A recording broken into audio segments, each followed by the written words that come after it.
Oh, there he is. He's playing pickleball. Cameron, tell us more. He is. The BBC have Wimbledon and we've got Invictus and pickleball with Prince Harry as well by the looks of it. Yeah, he's about 3 meters away from me. Joining Team GB, Harry. No comments from him, of course, but he's at pickleball, of course, one of the new games being added to Birmingham 2027 for this Invictus Games, of course, championing, for those of you who don't know, injured and sick veterans and serving personnel. Prince Harry set this up in 2014, so he's highlighting this new sport, which can really be played by anyone. Even I had to go this morning and wasn't completely disastrous. I was speaking to a veteran earlier who's in a wheelchair. She only started playing it at about 7 o'clock this morning, and has already been offered a chance to play in the actual events happening in 2027. There's, I think, about 12 sports being played during 2027. Oh, almost. Have no idea what the score is, of course, but Prince Harry seems to be doing okay there.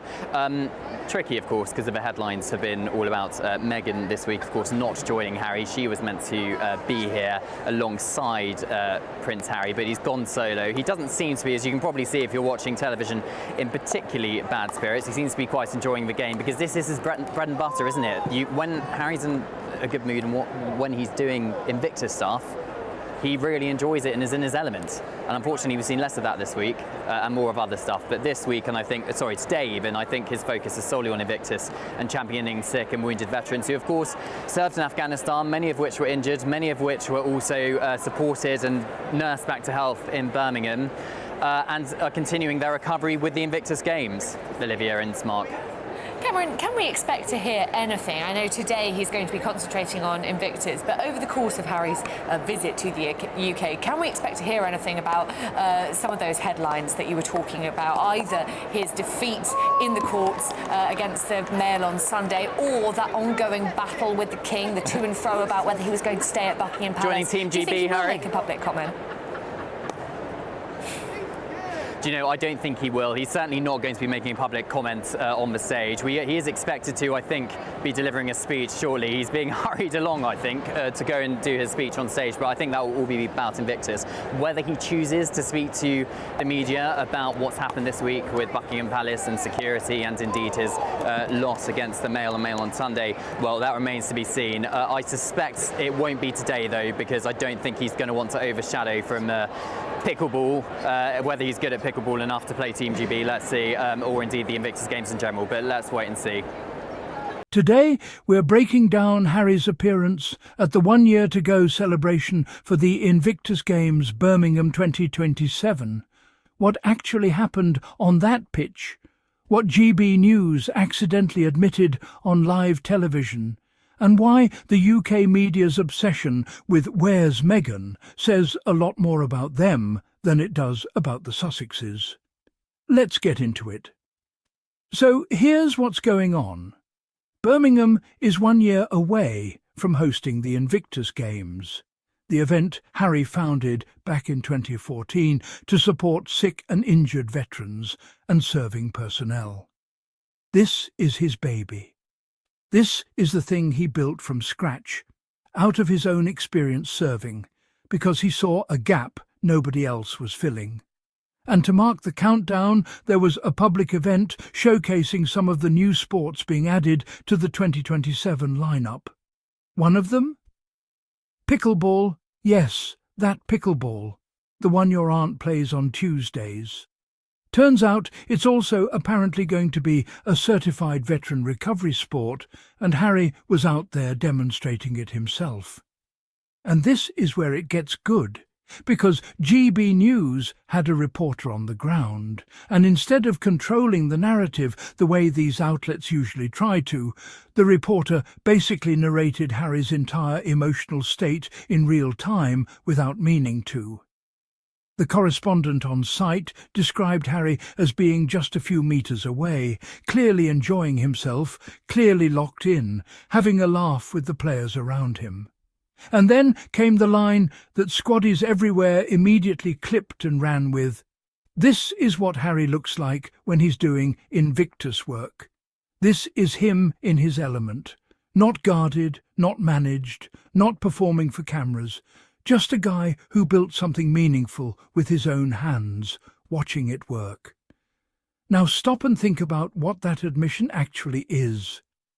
A GB News reporter, not exactly known for being a Sussex cheerleader, looked at Harry laughing on a pickleball court and said, on air, unscripted, that this is what genuine joy looks like on him.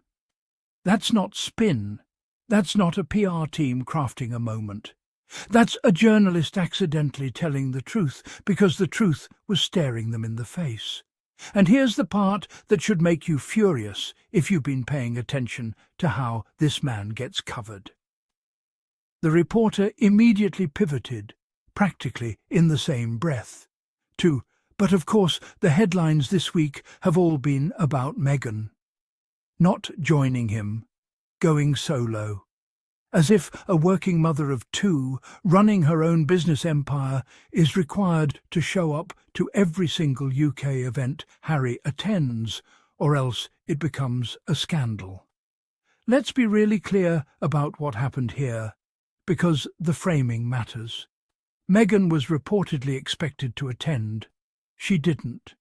And instead of that being treated as, a scheduling reality that happens to every single working parent on the planet, it became a subplot the press desperately wanted to inject into what was otherwise a warm, uncomplicated, good news story about veterans and sport. This is the playbook Squad is, and you've seen it 100 times on this channel. Give the tabloid machine one good, wholesome Harry moment, and watch how fast they try to manufacture tension out of thin air. Harry shows up alone to support wounded veterans at an event he personally created. That should be the entire headline. Instead, we get, "But where's Meghan?" delivered with just enough insinuation to make casual readers wonder if something's wrong at home. Nothing is wrong. A woman with a global media company, a Netflix slate, a lifestyle brand, and 2 young kids didn't attend one Tuesday event in Birmingham. That's it. That's the whole story. But because it's Meghan, not attending an event gets treated like breaking news instead of a Tuesday. Let's talk about what actually matters here, because it got buried under 15 seconds of speculation. The reporter on the ground spoke with a veteran using a wheelchair who'd picked up pickleball that very morning, first time ever holding a paddle, and by the end of the session had already been invited to potentially compete in the 2027 Games. Same day. First try. That's the entire point of what Harry built. Not a redemption arc for a royal family that keeps trying to write him out of the narrative. A pathway back to purpose for people who served their countries and came home changed. 12 sports are reportedly being featured across the 2027 Games. Pickleball is one of the new additions. Accessible, low-impact, genuinely playable by almost anyone regardless of mobility level.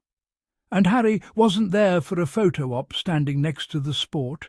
He was on the court, paddle in hand, actually playing, actually engaging with the veterans and serving personnel around him. That's 11 years of consistency. That's not a man performing charity for optics. That's a man who's been doing the same unglamorous, unpaid, deeply personal work since 2014, long before Sussex was even a headline word. Now, here's where the GB News coverage got genuinely uncomfortable to watch, because you could hear the reporters practically salivating for Harry to say something, anything, about the 2 other massive stories hanging over this UK visit. First, his legal defeat in his case against the Mail on Sunday's parent company. Second, the ongoing, exhausting back and forth over his UK security arrangements. The Ravek review, the question of whether he'd even be staying somewhere secure like Buckingham Palace during this trip, and the broader fight over whether the institution is willing to actually protect a working member of this family's own bloodline when he's on British soil. Two separate correspondents, in the space of about 90 seconds, tried to get an answer on whether Harry would break silence and address any of it publicly during this visit. And the on-the-ground reporter had to basically admit, no, he's not going to comment.